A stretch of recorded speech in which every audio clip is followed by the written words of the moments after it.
Parler de l'identité nationale de santé pour le médico-social, c'est un vrai défi. Parce que tout le monde pense que l'INS, l'identité nationale de santé, on change le dossier unique informatisé, on aura le bouton INSI, on va appuyer sur le bouton et on aura l'INS. En fait, l'arrivée de cette INS, ça soulève une problématique qui est bien plus large que ça. C'est la mise en place de l'identitovigilance dans les structures médico-sociales. Donc déjà, une première étape d'acculturation, une prise de conscience, et toute l'étape après de déploiement de la vigilance en termes d'organisation, de formalisation et de formation des professionnels. Parce que pour utiliser cette identité nationale de santé de façon sécurisée, il faut respecter les procédures d'identitovigilance.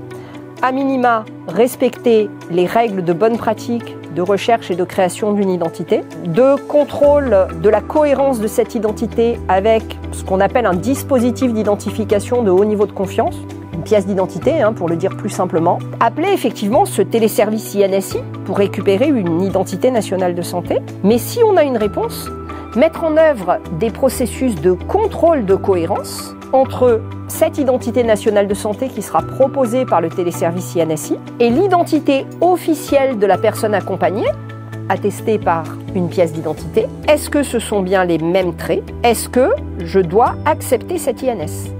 Il faut savoir que quand on accepte l'INS, ça va remplacer l'identité dans le dossier unique informatisé. Donc évidemment, il faut que cette INS qu'on accepte soit identique à l'identité de l'état civil.